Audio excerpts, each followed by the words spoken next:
Now that we have understood what grievous hurt is, we have to realize that only causing grievous hurt is not punishable. Voluntarily causing grievous hurt is punishable.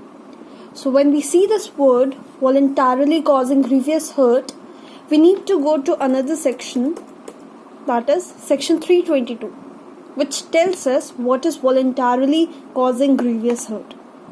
So if we analyze this section, we'll realize that there are two essentials. First, that whoever voluntarily causes hurt, जो cause कर रहा है hurt, उसको पता है या तो he intends or he is having the knowledge that hurt is likely to cause grievous hurt. So the mens rea again is very important here. If the mens rea, that is in either intention or the knowledge that the hurt he is causing is going to be grievous hurt, is not there, it wouldn't be voluntarily causing grievous hurt, and in that case it wouldn't be punishable. So if the person is just voluntarily causing hurt which he knows to be only hurt, and it results in grievous hurt, then it won't be punishable. If A hits B with a box which is not very heavy, it's very light, and he is having knowledge that by hitting this box he would only cause a simple hurt, like a bodily pain maybe, but the box hits the person so hard, maybe because the person was having brittle bones, that it results into fracture, which is a category of grievous hurt. So A would not be liable under section 325. Why? Because the knowledge was not there that the hurt he is causing is going to result in grievous hurt, is likely to cause grievous hurt. So the element of mens rea is really important. Now one more thing is there. Now let's suppose I intended that the hurt I am causing should result in grievous hurt, but when I cause it, it does not result in grievous hurt. In that case, even the actus rea is missing. If you see the second ingredient of this section, and if the hurt which he causes is grievous hurt, is said to voluntarily cause grievous hurt. So again, अगर मेरे mens rea है grievous hurt cause करने का, but actus rea doesn't result in that, then even it wouldn't be punishable under section 325. Why? Because it is not fulfilling the essential of section 322, which gives us the meaning of voluntarily causing grievous hurt. So do remember these two essentials. It's very important. There could be facts जिसमें दोनों में से एक element missing हो. Read the facts properly so that you don't miss out that whether the ingredients are there or not. Now the explanation to section 322 says that normally when either of the thing is not present, the mens rea or the grievous, the mens rea or the actus rea, either of it is not present, it would not amount to voluntarily causing grievous hurt. But let's suppose I am intending to cause a grievous hurt which falls under a different category. We have read 8 categories of hurt which we designate as grievous hurt, right? So let's suppose I cause an hurt with the knowledge that it is likely to cause one particular category of grievous hurt, but it results in another category of grievous hurt. Let's take the example. A intending or knowing to be likely permanently disfigure Z's face. Disfiguration of face or head is a category under definition of grievous hurt, right? With this intention or knowledge, A gives a blow to Z. Now, mens rea is there कि ये वाला grievous hurt, इस category का grievous hurt हो जाना चाहिए.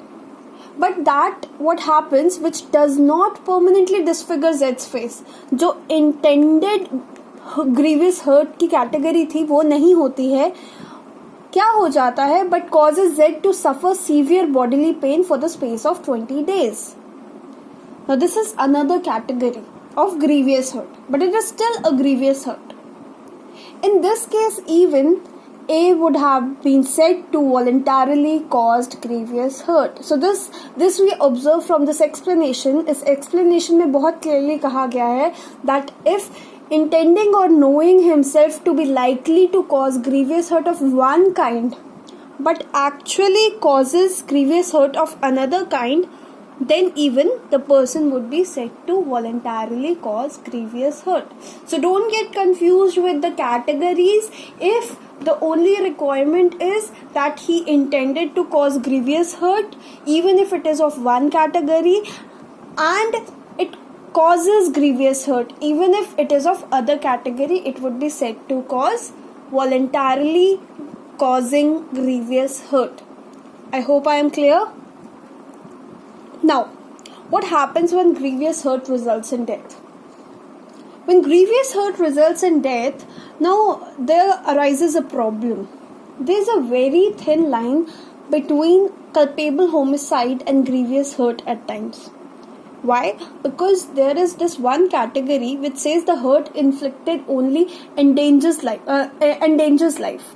So, endangers life जो term है, and an act likely to cause death जो term है.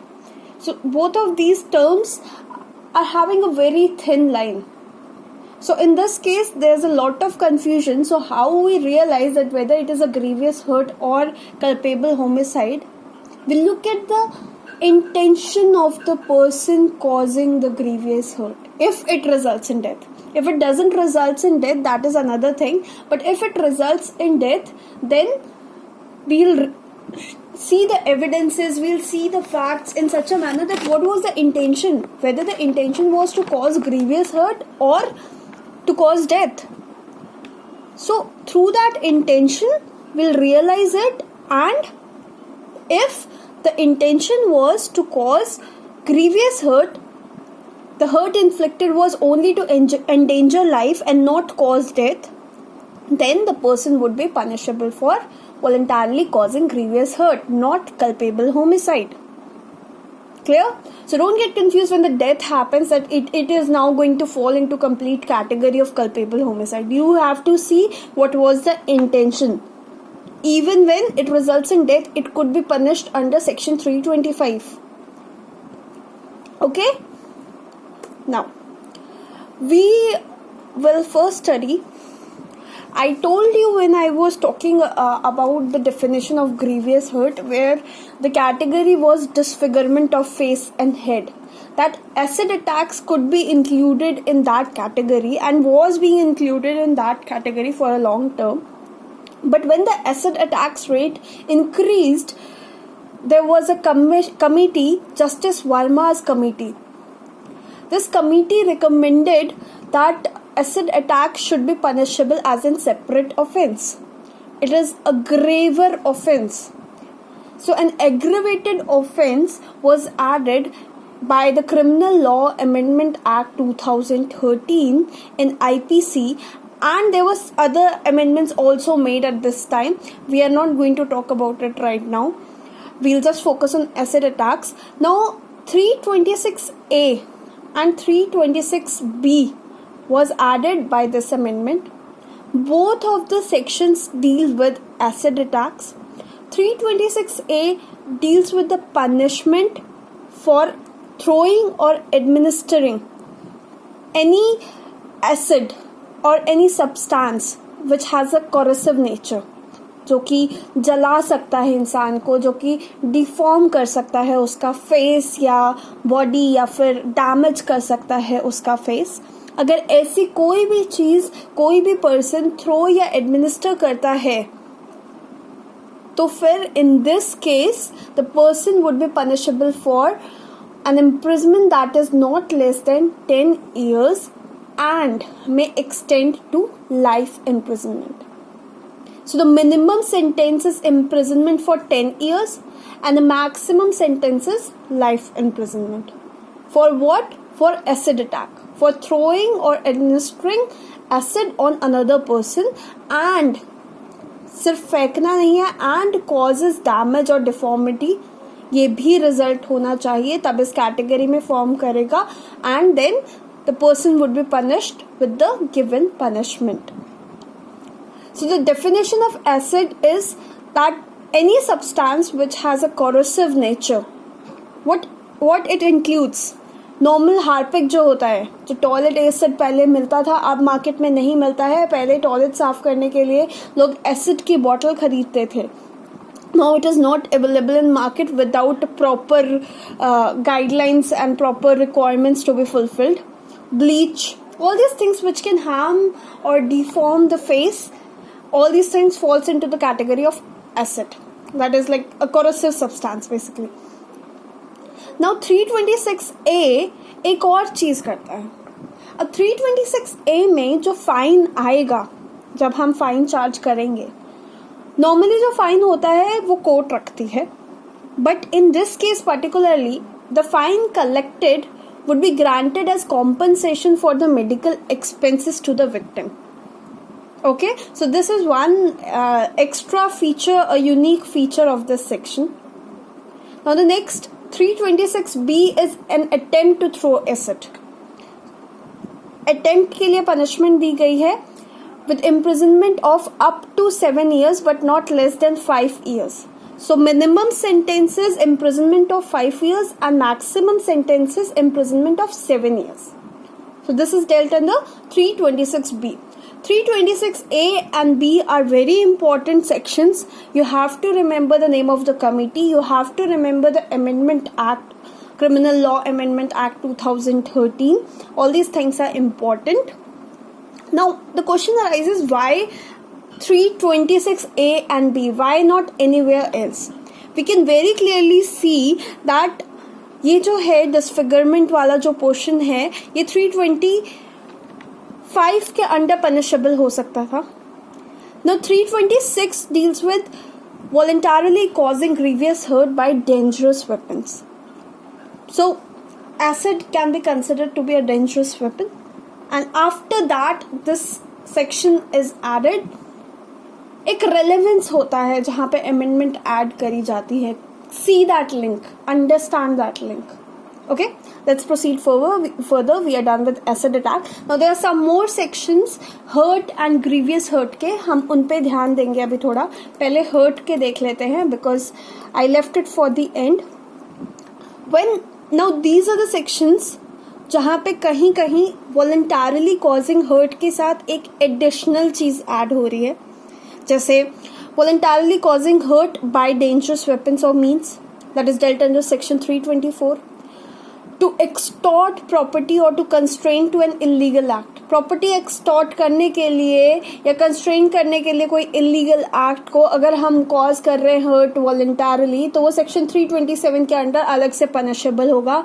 Will not go for section 323.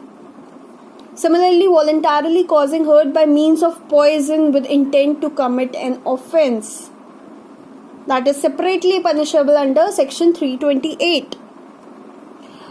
Voluntarily causing hurt to extort confession or to compel restoration of property, again separately punishable under section 330. Voluntarily causing hurt to deter public servant from his duty. एक public servant को उसकी duty करने से रोकने के लिए जब आप हर्ट कॉज कर रहे हो वॉलंटरली, वो पनिशेबल होगा under section 332. Now these are some categories which are separately given. Although this is not that important, you need not remember the sections, or just you need to have a little bit of knowledge about this. Section 334 हमने specifically exception में पढ़ा है कि except section 334 voluntarily causing hurt का punishment क्या है. So except किया गया था क्योंकि this is voluntarily causing hurt on provocation. That is separately, that is a diluted version, that is not an aggravated version, that is less grave. Section 337 deals with voluntarily causing hurt by an act which endangers life or personal safety of others. Now we are talking about the other people as well. So these are some sections relevant and related to voluntarily causing hurt. All you need to is like have a knowledge of it. 334 is important, 324 is important, others are just to be kept in mind. Similarly, grievous hurt का भी ऐसे ही बहुत सारे sections है. They are parallel, they're same. Dangerous weapons, to extort property, to extort confession and compel restoration of property, to deter public servant from his duty on provocation by an act which endangers life or personal safety of others. So you need to just give a look again here. 326 and 335 is important. Okay, so this was hurt and grievous hurt. I hope the clarity of the concept is there in your head now and you can score good marks when the question is related to this. Otherwise, if you still have any doubt, just write it to me and I am here to answer it. Thank you.